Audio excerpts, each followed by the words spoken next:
Stop everything you are doing right now. 51 days have passed with 0 captures.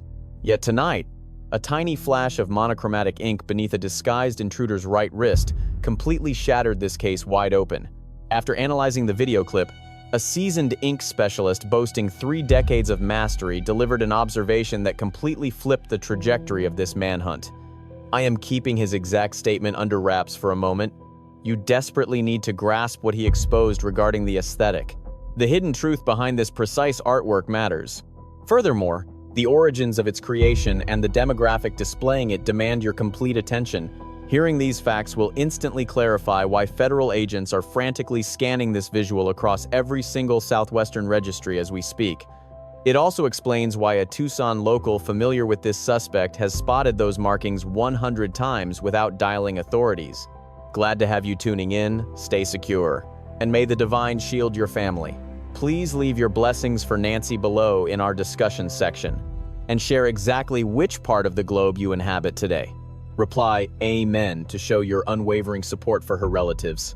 Alright, time to dive right in. We begin precisely at 1:47 before dawn, as his fatal error occurred not upon approach, but rather while stretching toward the shrubbery. This intruder approached Nancy Guthrie's porch aggressively equipped for any scenario. A firearm sat strapped across his torso, his face covering secured long before abandoning his hidden staging ground. He utilized dual hand coverings to eliminate genetic traces. His 25-liter rucksack was pre-packed with essential gear. He carried a 2-way radio, deliberately selected to guarantee cellular grids could never ping his location during the crime. This predator memorized the exact placement of indoor lenses, clearly recognizing the neighborhood. Specialists suspect he began surveilling the residents around January 11th, absorbing structural blueprints while tracking daily habits. For 41 minutes, he prowled through her pitch-black residence flawlessly. He even dismantled the digital capture equipment. He anticipated absolutely every conceivable obstacle imaginable, eventually strutting toward the main entryway's smart lens. This was the solitary recording device mysteriously absent from his meticulous intelligence gathering. It represented a massive blind spot within his residential reconnaissance file, forcing him to adapt on the fly. Lifting a covered palm in an attempt to blind the optic completely failed. His positioning proved entirely ineffective. Shifting laterally toward an ornamental flower bed, he quickly extracted a thick, stray twig to strategically obscure the mechanical eye. During that desperate forward stretch, his cuff slipped backward, accidentally exposing a fleeting half-second glimpse of bare flesh beneath his dominant forearm. Monochromatic shading formed an incomplete design, caught directly on tape by the exact monitoring system he sought to disable. Former federal supervisory operative and behavioral specialist Jim Clementi spotted the clue while meticulously reviewing the digital tape. Refusing to jump to wild conclusions, he scrutinized every single still before officially submitting his statement to Fox News Digital. Observing the suspect's physical reactions proved definitively that the automated porch surveillance caught him entirely off guard. He retreated outward, frantically exiting the immediate entryway space, before snatching nearby foliage in a panicked concealment effort. While doing so, he accidentally uncovered what I confidently identify as body art beneath his lower arm. His exhaustive planning completely ignored his own sleeves. Consider the veteran artist's shocking revelation.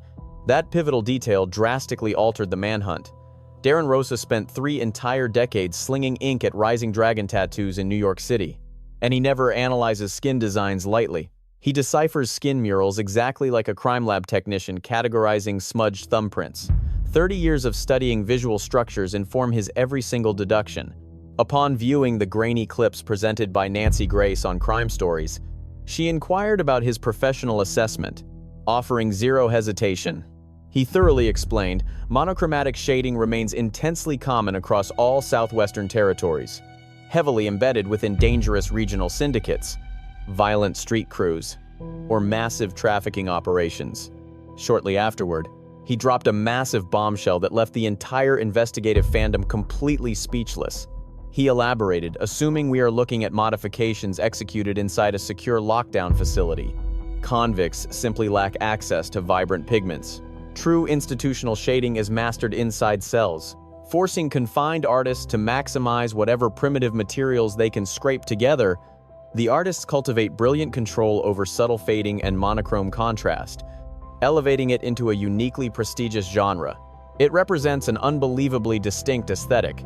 The technique reflects Southwestern prison lifestyles so deeply that a 30-year veteran deciphered its meaning from blurry porch lens fragments captured at 1:47 before dawn. Rosa pushed his analysis deeper. He declared such imagery signifies elite ranking within syndicate hierarchies, totally bypassing lower-tier street thugs. This was no amateur posing as a gangster. We are tracking an initiated veteran who methodically clawed his way upward through a rigid criminal organization. Their skin serves as a brutal resume chronicling past survival and ultimate evolution. Then, the specialist dropped a terrifying hint regarding the artwork hidden just beneath that exposed fabric sleeve. He hypothesized, that tiny fraction undeniably belongs to a sprawling, continuous mural. It likely snakes upward, covering the entire bicep, perhaps bleeding onto his throat or extending downward past his knuckles, he warned. We are undoubtedly hunting an extensively inked suspect. We seek an offender whose physical canvas broadcasts a violent history that local police have absolutely cataloged during previous intake processing. It must exist inside an Arizona lockup's records or another regional server, resting patiently inside digital archives, currently undergoing frantic cross-referencing. Listen closely. The ink caught on camera isn't just a random detail. Former federal investigator Jonathan Gilliam dropped by Megyn Kelly's broadcast recently to explain exactly why this specific visual evidence offers a massive breakthrough. Booking procedures nationwide, especially out in Arizona, demand strict recording of suspect body art without exception.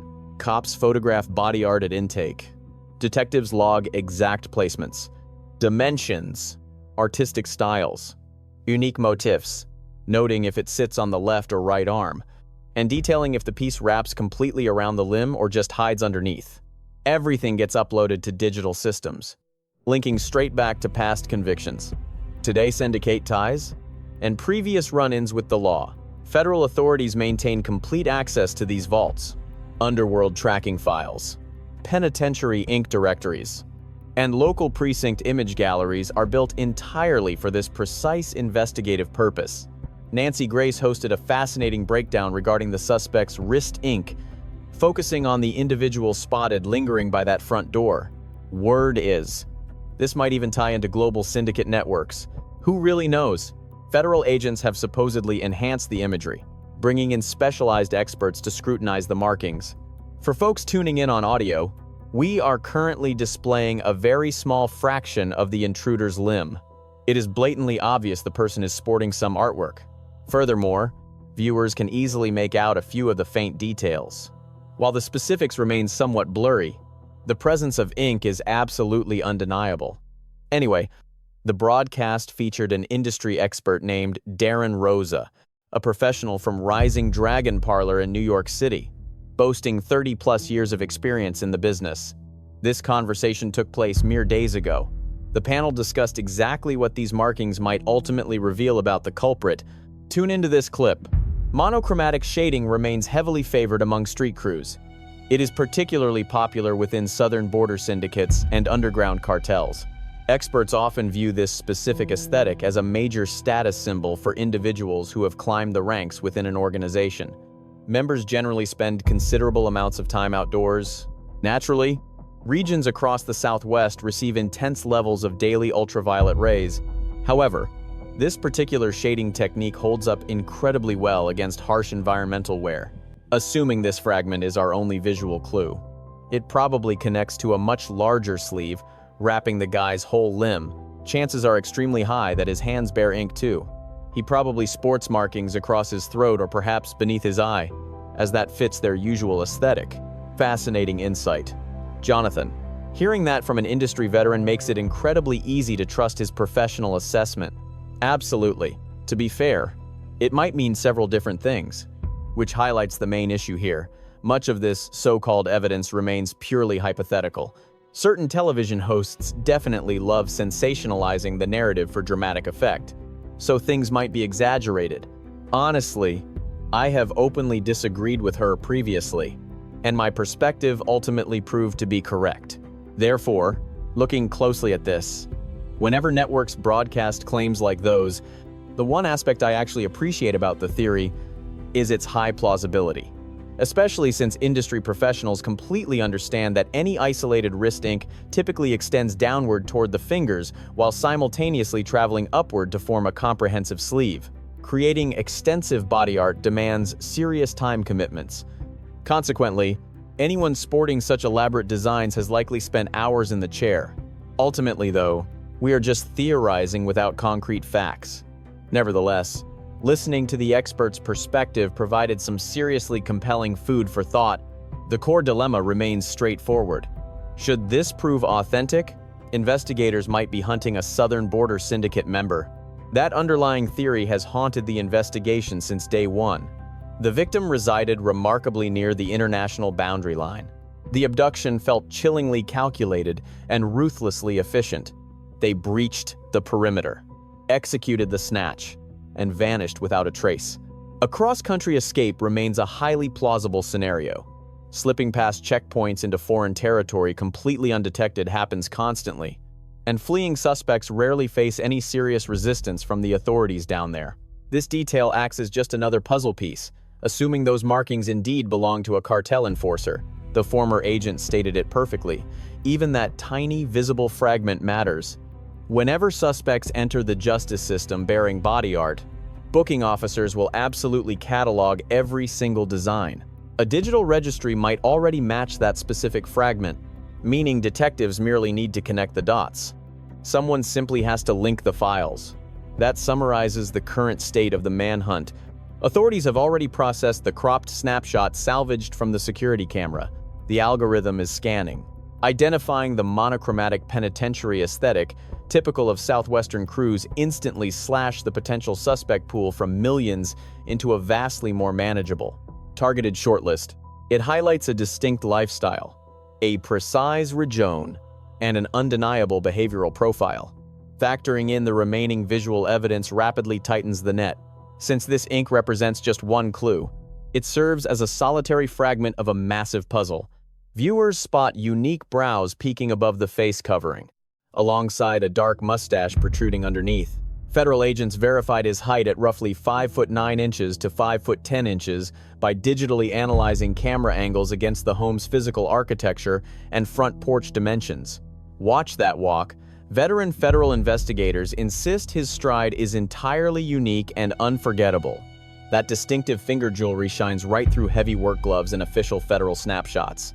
The local sheriff personally verified this on tape, too. It is clearly a band resting on his smallest digit. Former federal profiler Jennifer Kidnapper pieced these clues together, concluding this guy stands out immensely. His facial hair, his distinct brows, his wardrobe choices, and that little finger band. Having someone identify this person remains our biggest clue. Plus, we must factor in that fresh ink spotted along his lower right arm. That monochromatic jailhouse body art might belong to a massive arm design, worn by a guy who has definitely faced the justice system previously.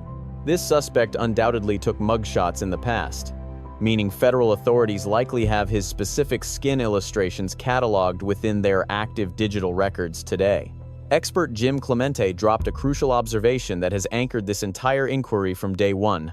He believes our mystery guy likely falls somewhere in his 30s or 40s. Since this attacker lacked professional polish, his bizarre actions before and after the incident were undeniably noticeable.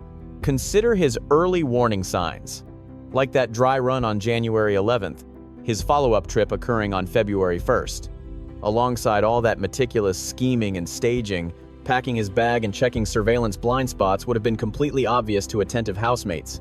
Then we evaluate the aftermath. Clemente figures this perpetrator actively altered his physical look right after the February 1st event. He likely concealed or modified his ride, scrubbed it obsessively, or perhaps fled town temporarily. He surely adopted sudden paranoid habits out of nowhere. And somebody close definitely caught on. A spouse, relative, or buddy tracking these daily broadcasts since February 1st probably senses an undeniable dread they simply cannot articulate while nervously staring at those exact federal images. They studied his physique, facial hair, and overall shape, suddenly experiencing a terrifying realization they desperately wish to ignore. Furthermore, There is an acquaintance who undoubtedly recognizes that specific ink. They did not just catch a grainy security glimpse, they intimately stared at this lower arm artwork thousands of times and know its complete visual pattern. They understand if the sleeve stretches past the joint, remembering precisely when and where he acquired it, along with its deeper personal meaning. This exact witness currently resides around Tucson, burdened heavily by 51 straight days of crushing guilt. Let us shift focus toward the pair of individuals officially named within the public files regarding this ongoing saga. We are discussing verified truths here, not baseless claims. So absolute clarity matters. Tommaso Chioni, her son-in-law and final known contact, was officially and consistently exonerated by law enforcement. Zero proof ties him to this tragedy, especially considering he peacefully escorted Savannah and Annie down to the March 2nd vigil. Lenses captured his strolling rhythm, prompting web sleuths to immediately parallel him against our disguised perpetrator. My analysis rejects that comparison. Relatives remain completely absolved. This footage simply reinforces Clemente's previous deduction, his concept regarding suspicious behavioral shifts being blatantly obvious to close associates remains highly relevant. This logic solely targets the actual culprit rather than Tommaso. Then we have Dominic Evans, Tommaso's musical partner for 19 years and original percussionist for Early Black.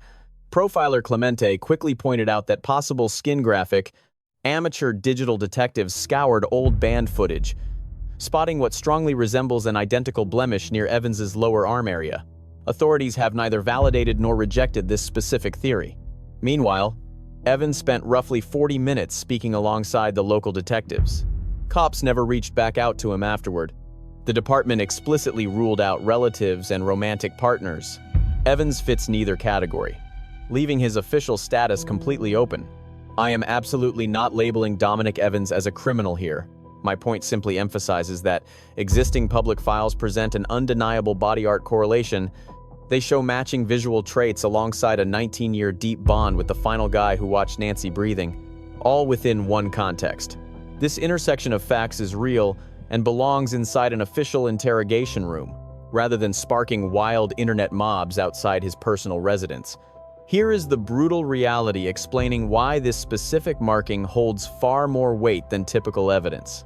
Sheriff Nanos abandoned the incident site after barely 20 hours, shipping genetic swabs to a commercial Florida facility instead of federal labs. He allowed confidential medical device tracking strategies to reach reporters long before finishing the surveillance map. He reduced the search zone by half a mile, losing critical footage of a getaway car. Furthermore, he testified under oath about never being suspended. Official documents actually reveal 8 different disciplinary suspensions. During a shockingly relaxed hometown radio chat, he casually dropped his guard, bragging, "Yeah, I possess deep knowledge, but the general population gets none of it." He holds secrets. Federal agents hold secrets. Yet 51 days have passed without anyone in handcuffs. This fresh ink revelation completely flips that stagnant dynamic. Body art does not require a competent sheriff to solve things. It does not rely on some Florida laboratory speeding up its testing. It bypasses grand juries, legal subpoenas, and official search warrants entirely. We just need a single Tucson resident to examine those federal snapshots closely. One viewer catches those brows, his frame, the facial hair, that pinky band, gasping. I know that arm. I remember that ink, and I can name him. Listen, trusting local cops isn't required. You are never forced to enter a precinct, nor reveal your identity, because every tip stays completely off the record. Just send details through the web or arrange a secret meetup with federal agents. Bagging over $1 million while staying totally under the radar? Whatever institutional flaws let Nancy down last February cannot ruin this lead. Since this new route completely dodges those old roadblocks, your intel lands straight on federal desks, giving them absolute power to strike once a solid name finally drops. This monster thought he covered absolutely everything. He mapped out a practice drill 3 weeks prior to snatching her, packing his gear under the Tucson night sky while double wrapping his hands. He strapped on his disguise way before hitting her block. Purposely using a radio just to dodge any mobile network tracking, he memorized her grounds, mastered the floor plan, and pinpointed every single security lens. Yet pushing past a shrub caused his hand covering to slide for a fraction of a second, allowing 30 years of forensic mastery to decode that tiny splash of faded ink into a massive confession. It reveals his past haunts, his deepest sins, and his darkest secrets. It exposes his transformation inside prison yards where vibrant tattoos are banned, etching a history undoubtedly logged in the federal files they are actively hunting through. Someone watching this broadcast tonight has stared right at that exact body art. You probably caught a glimpse of his arm across a dinner table or inside a parked ride out in Tucson. Fully aware of the hidden masterpiece underneath that fabric, you understand its meaning and exactly who bears it. So dial that 1-800 federal hotline for over $1 million, staying completely unnamed and untraced. Get your payout at a safe spot without trials or lenses.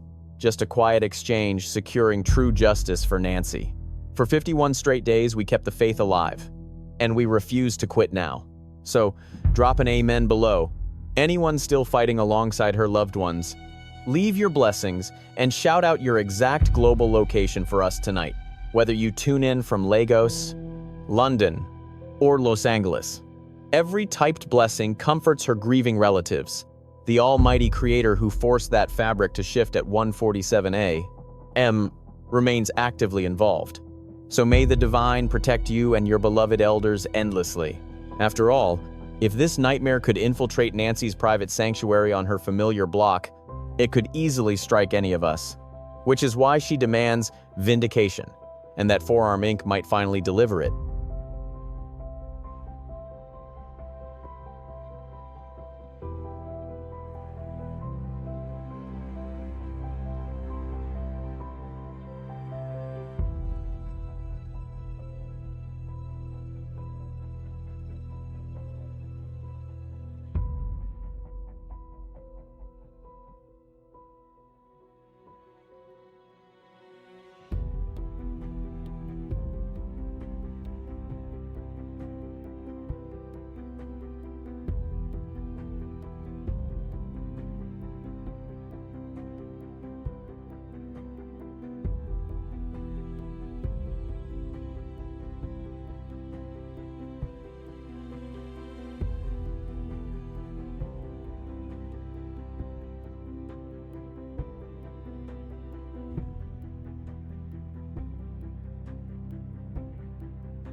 This case delivers a chilling but essential lesson no matter how carefully someone plans.